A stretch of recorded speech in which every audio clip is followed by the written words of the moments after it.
So welcome to our administrative complex here at 1320 West Main, and we are very excited about the announcement that will be made today. I'm Rogers Anderson, the Williamson County Mayor. I've had the opportunity the last few minutes in my office to hear some of the great news that is about to occur. But you know, behind every scene, behind every grant, behind every dollar, there are men and women that are working tirelessly to improve the situation here, not only in Williamson County, but in Rutherford County and some of our other surrounding areas. And so today you're going to hear a lot. You're going to hear something about that. And we want to thank both United and Middle Tennessee Electric for being here, and our state representatives and our state senator for being here. And I saw one of our county commissioners here earlier, Rick Lawrence, somewhere there he is. I would ask, before I turn it over to Representative Glenn Casson to say a few words, and then we'll go to Jack Johnson, our state senator. Then I'll come back up and formally introduce Mr. Bradford and Mr. Jones. But I would ask that you remember the social distancing that was put in place by our great governor in the Tennessee Pledge, 6 feet apart, wear those masks. It's helped to drive this pandemic down. It's coming on down, and we're very proud of that in Williamson County. We thank the citizens for being a part of the success we have. I doubt that the announcement today is going to have any bearing on that announcement to drive it down anymore, but we're always excited about having the expansion of broadband, and we desperately need it here in our county and all across our region. What it will mean to everything from our schools staying open, a large number of children are choosing to be educated at home, telemedicine, up and coming since the pandemic, last 100 days, and working at home. So all of these different things that are playing in to the success we're having here in Williamson County. And the first one I want to introduce is Glenn Casson, State Representative. Come up and say a few words, and then we'll listen to his remarks, and then we'll ask Jack. Glenn?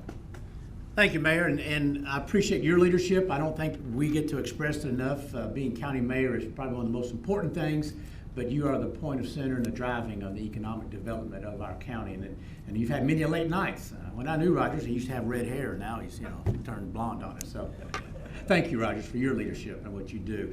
And which brings us why this is so important, is economic development.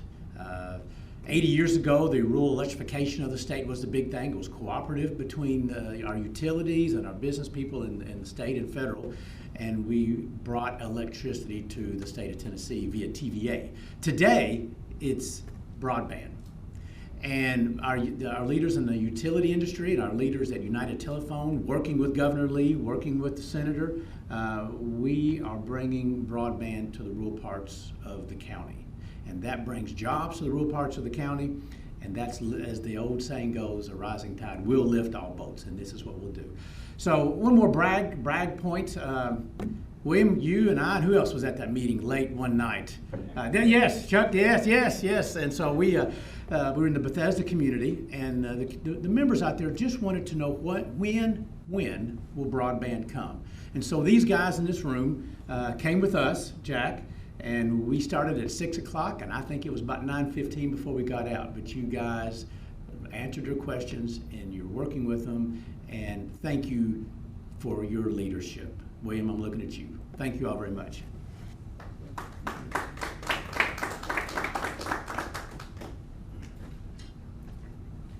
Good morning, everyone. I'm Jack Johnson. I have the honor of being the state senator for Williamson County, and it's an exciting morning. It's a great time to be here. I look forward to any opportunity to get out of the house and actually get to see some people and not be on a computer screen. And speaking of computer screens, I'll echo what Glenn said. The timing of this just could not be more appropriate with what we've been through for the last few months. And the mayor touched on a couple of them, but I want to reiterate how our lives have changed. And quite frankly, I think that a lot of this is going to be with us for the foreseeable future. Things like working from home, things like potentially doing some education at home. I have 2 high school students and one in college. And they've both been doing, or all three of my kids have been doing some combination of home learning as well as some in classroom instruction as well. So delivery of broadband is critical, not only to our economy, but healthcare, education, so many aspects of our lives. I'll tell you a quick funny story. For a number of years, my family and I lived out in the Leapers Fork area. We did not have very good broadband. It was lacking. We made do, but it was lacking. A few years ago, we decided to move into the city of Franklin, and we bought a house. We renovated it and bought some acreage, and I was talking to my kids about it, and they were far more excited about getting faster broadband than they were moving into a new house. And so I think that's a brief glimpse into the future. You know, what we passed in the General Assembly a few years ago under the Haslam administration to really try to expedite delivery of broadband into the rural areas, I think was a critical turning point. And I'm so proud that two of our outstanding corporate constituents, Middle Tennessee Electric and United, I believe were the first to form that partnership that we enabled with that legislation to show that it could be done by utilizing resources from different entities and allowing them to deploy the badly needed broadband into our communities. And so thank you for doing that. I'm very proud that you guys are in our community and that you're doing this.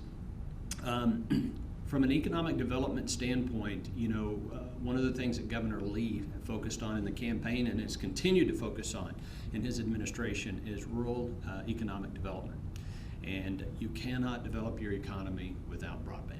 And so as Tennessee grows, and we're doing well despite all of the challenges we have in our economy, but as we come out of this pandemic, Tennessee is so well positioned to explode from an economic development standpoint. And most of that is going to occur, I believe, in the rural areas. And Tennessee has a lot to offer from an economic development standpoint, and making sure that we have those critical infrastructure assets, including broadband, are going to be a big piece of that economic development. So thank you for the invitation to be here, and again, congratulations, and thank you for your hard work to make this happen.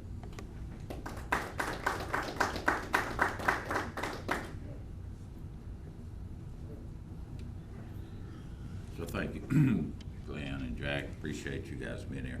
And behind the scenes, there's lots of folks from the state, the ECDs here, saying we appreciate all of you for what you have done, and at the local level, what that means to Williamson County. We like to think we're the catalyst for everything that happens across the state of Tennessee, but we realize we are just a part of that. A couple of years ago, I had the opportunity to meet the gentleman who's going to speak next. William Bradford. He came in and he was telling me all about this electronic and telecommunication and what United, and I remember an old saying that I had years ago when I was working in the fields with my dad. He'd say, "Son, you stay in your lane. Don't worry about what your sister and brother are doing when they're hoeing." And I've learned to trust this man. I've learned to trust what he says is that he's going to get it done. Chris Jones is mighty important to me too, but William Bradford has done and delivered what he said he was going to do. Thank you for that, and would like to introduce you to say a few words.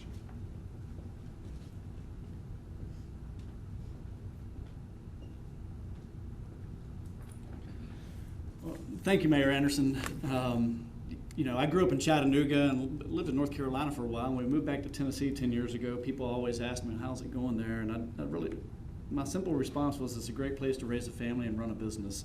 And that's because we've got so many people representing us and creating the kind of environment where you feel comfortable investing millions of dollars in broadband and sending your kids to the public schools and renovating your house. It truly is a great place. You know, because of that, we sit here today. You know, we came to you when we first came to Middle Tennessee with the idea of expanding broadband through rural areas and said, we need your help. And you've always said, what can we do? What can we do? And the county, you know, passed a broadband-ready community ordinance. And that did a few things. It eliminated a lot of the red tape to deploy broadband in the state, and it makes it more attractive, the county more attractive to receive federal and state grants. Once you've taken those steps with the county commissioners, it's really been amazing. And we've already seen, you know, United in the last less than a year has brought more than $11 million of federal and state grants to this region because of that. And two, you put us in touch with the people that we need to talk to about permitting and you know, going down roads and highways. So it truly has been a great partnership. You know, Jack and Glenn join us at community meetings for constituents that want to know what can we do to get broadband. And we like to joke, we love doing state applications. Crystal Ivey, the state broadband director, is here. You know, they've really eliminated a lot of the unnecessary administrative hurdles, and they want to see companies be successful deploying broadband. When we do an application with the state, you know, it takes us a week of work to get the application uploaded and in. We did a federal application for a similar size grant, and I think we submitted 400 pages of paperwork for the same kind of grant. So show you how far the state has really thought to, you know, making this easy and encouraging businesses to invest. You guys hit on what I was going to say. I mean, this COVID-19 crisis, first and foremost, is a healthcare crisis, a serious one, but it's triggered a jobs crisis, a financial crisis, an education crisis. And because of that, over the last 6 months, broadband has been even more important than it was before. We're fortunate to be in a state where the governor recognizes lack of broadband an issue, and did before the coronavirus pandemic. But now it's just really highlighted that, and we're so fortunate that our state leaders have put together a $60 million fund to increase broadband access in rural areas.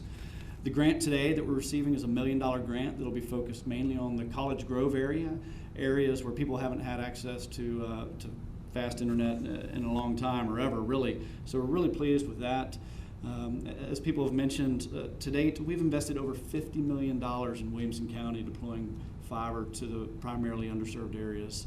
This year alone, 1,800 residents in Williamson County have gotten fiber that formerly hadn't had access to reliable broadband. I'm really proud of the hard work the team put in on that. We're excited about this $1 million grant. We're matching it with another $250,000 of our own money on this project, and really it just fits into our aggressive investment in the rural areas of Middle Tennessee. We're also pleased to say, you know, Williamson County is home. I live in Williamson County. Middle Tennessee Electric is hugely invested in Williamson County, and we just planted our new corporate offices in the Berry Farms development. You know, it's just a great place at the intersection of development and rural Williamson County, and for us, it's just a great story. We built fiber into the Berry Farms development to serve our own headquarters, but we also took fiber down Goose Creek, Paytonsville, Carter's Creek, Bear Creek. People right outside massive development going on in Cool Springs that have never had access to reliable internet. So for us, that's sort of how we work. We start in the rural areas and we bring broadband to people that haven't had it. And we couldn't do it without our great partners at Middle Tennessee Electric. From day one, they've said, you've got the unlimited resources of Middle Tennessee Electric to make this success and serve our members. And with that, it might be a good point to hand over to Chris and let him talk a little bit about what we've done. But I just want to thank you all again. I mean, I am sincere. Mayor Anderson making this a great county to do business in. Jack, Glenn, Sammy, and Crystal from the state level. I mean, it's just amazing. I've done business in 18 different states, and this truly is the best state to do business in. Thank you.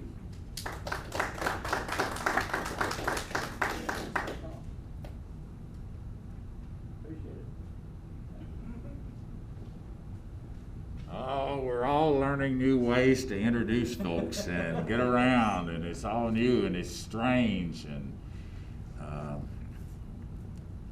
I have the honor also to have known Chris Jones for some time now, and I was sitting over there looking at their logo. It says empowered.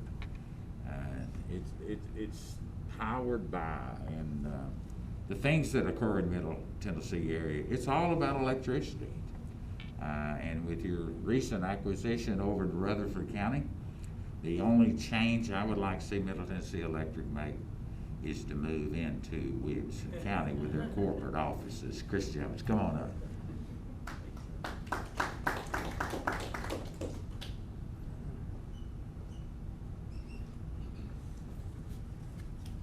Well, thank you for that request, Mr. Mayor, and good morning, everybody. It's great to see everyone here to celebrate this another fantastic development that we're so excited about.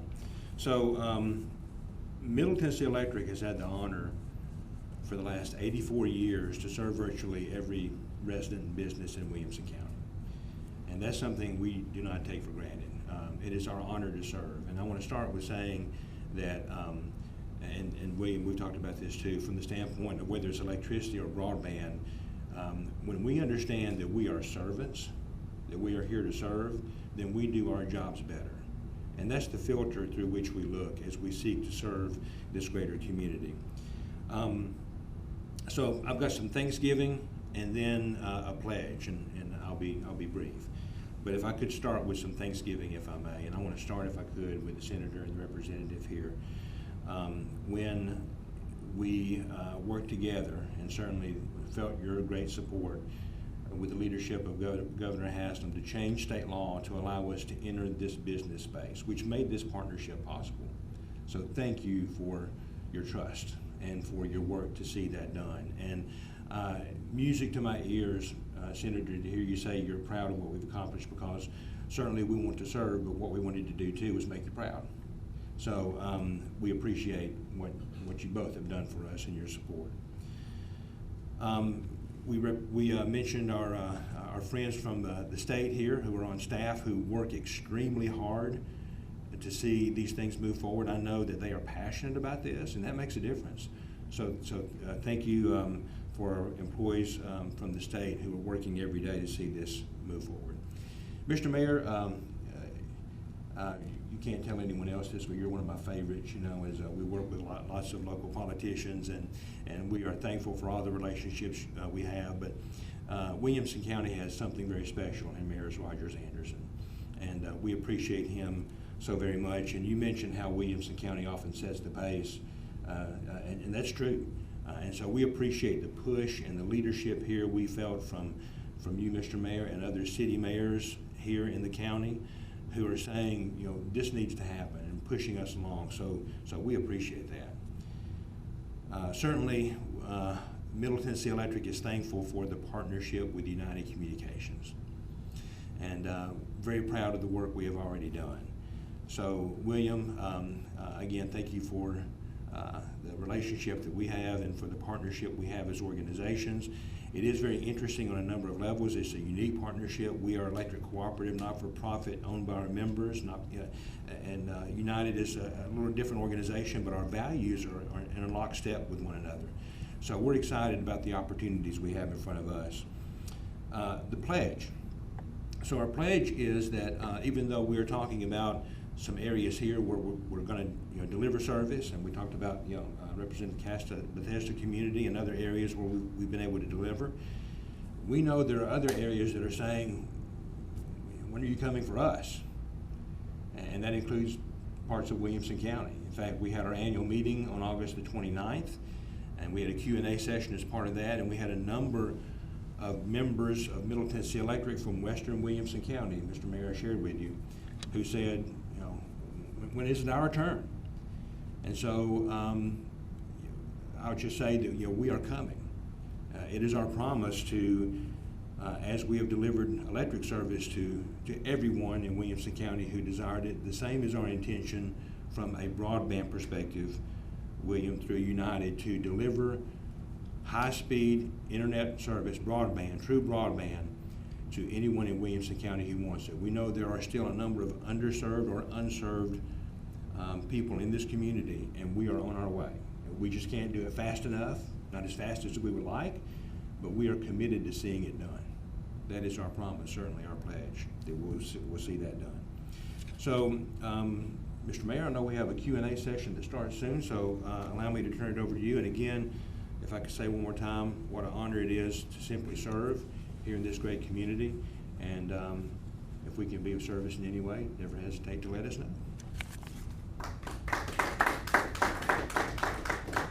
Well, thank you very much. We now have the opportunity to have a question and answer period. I just ask both of you gentlemen to stand where you are. I think we can hear everyone. I know the press is here, and there are probably others that may have questions. Questions to either William Bradford or Chris Jones.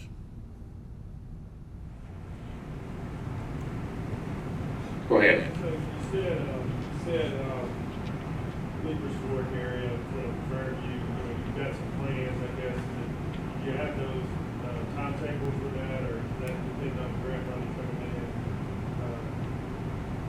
making a very large investment that's already been committed this year to expand our backbone through the western portion of Williamson County. So those will be underway here in the next few months. That'll put us in a position in 2021 to start serving members off of that backbone. So that's the first step, is to get that major thoroughfare of fiber coming through there.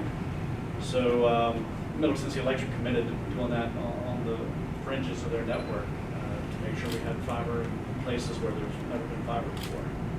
And we're certainly thankful for the grants.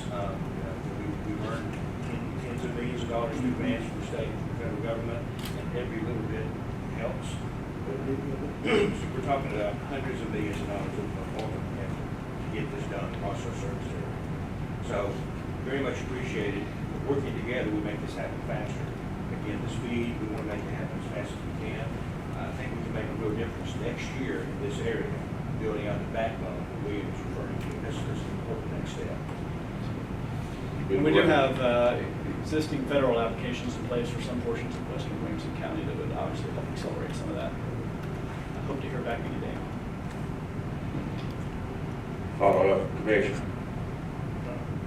So basically next year, you think after We'll we keep see some movement? Absolutely. I mean, we've already extended our network as far west as, Carter's Creek, Bear Creek, Parkway. We're still working our way every day that way.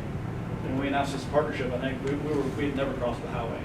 We were primarily had our network east of the highway. You've got the business sort of already on the works, but you got a timetable for that area too? Crossing our fingers that so that one's going to be built under a federal grant. That paperwork from Washington will be executed as early as next week. We're hopeful. Things don't move as fast coming out of Washington as they do out of the state. Will that be next year too, or next grant happen? We'll be able to start immediately. That requires some of the same preparation and construction work. So I would expect customers will be lit next year on that, even though they might see progress this year.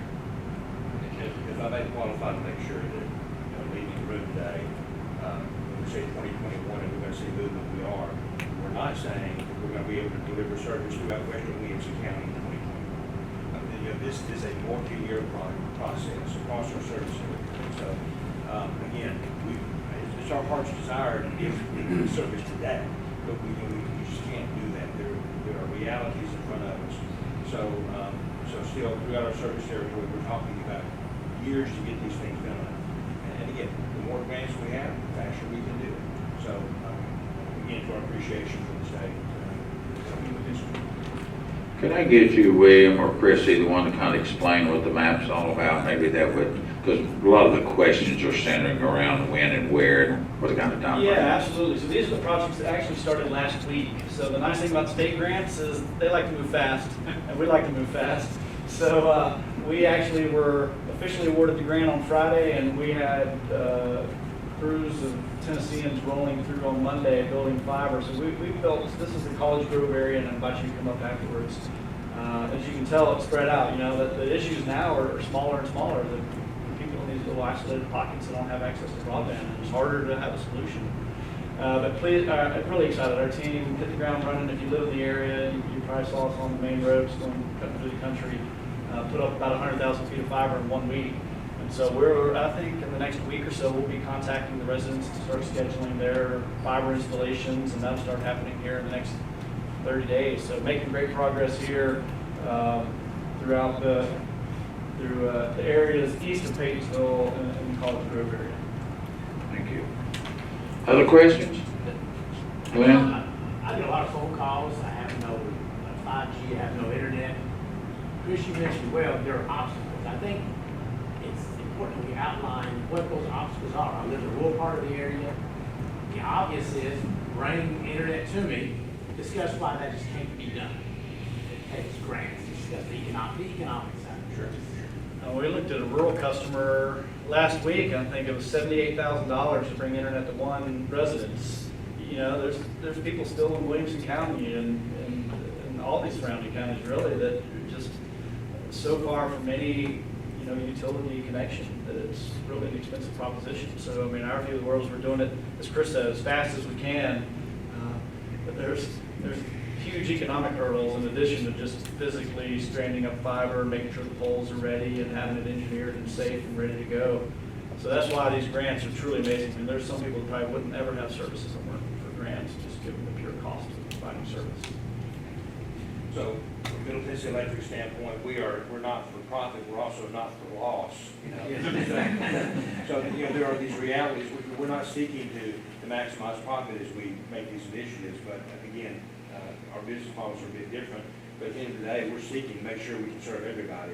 And in order to do that in an economic way that's good for the whole, we're taking careful steps. So I appreciate the question, Representative, because there are realities with regard to what William just mentioned, with more rural areas being more difficult, more expensive to serve. Again, our commitment is to serve them all. We've got to do it smart, and we've got to do it as fast as we can. That's our goal. Other questions? Yes.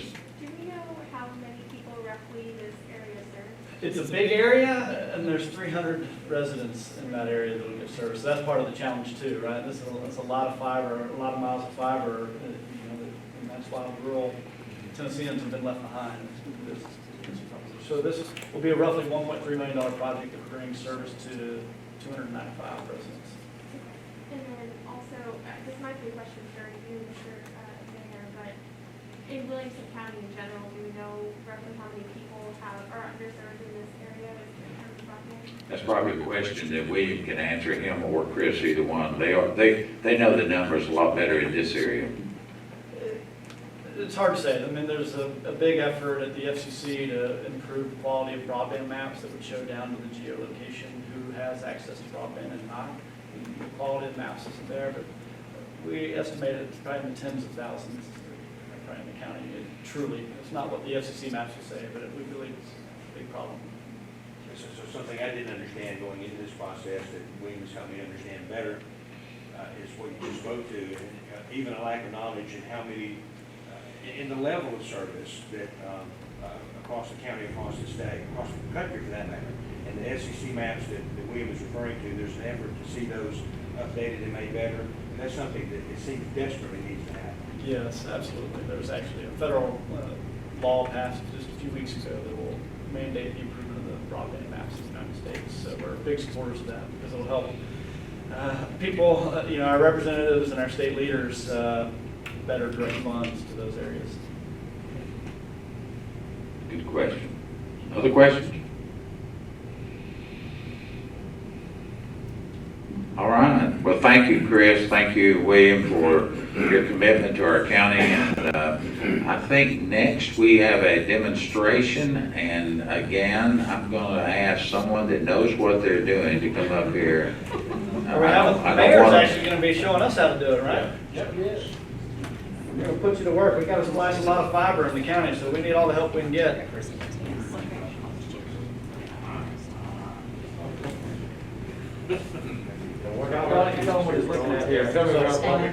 So these are the individual fibers. Come on. Everybody can come up. You can kind of see how small they are. And they're color coded just so that we can tell them apart. So that's two identical 144 count fibers coming into this case. So there's 288 fibers, so they're all the same color, we wouldn't be able to tell them apart. So they have a cladding on the outside of them that is the color. And it also gives that strength, because it is in fact glass. There's a 250 micron, which is 1/4 millimeter thick fiber inside there, and it's stripped and ready to go in here. And when we hit this green button, Mr. Mayor, you're going to fuse those two pieces of fiber together. So similar to a welding process, it's got two electrodes, and that'll actually fuse those two pieces and make them like they were never broken. So you want me to hit that green Hit that green button. Don't hit the red one.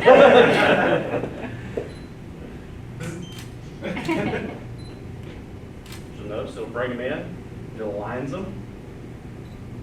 So it's taking a picture of it, seeing how everything shakes out, analyzing it. You see that arc flash? That's what that was. It's one fiber. Yeah. Look, you did an excellent job, best of any other mayor. You are good. How many fibers are in that cable? So that's 144 of each of those. So I can open this up now it's done. look in there, you can barely see that fiber down in there. And so you have to do that at every connection? Every piece. Every piece. Mm. Wow. We have some open positions in here. Yeah. But if it was as easy as this, I could do it. We can teach you. Yeah. Well, thank you. Are there other questions, comments? Again, thank you for being here. I think there's gonna be some individual pictures made, am I correct? Anybody wants them? Thank y'all. Thank you very much for being here.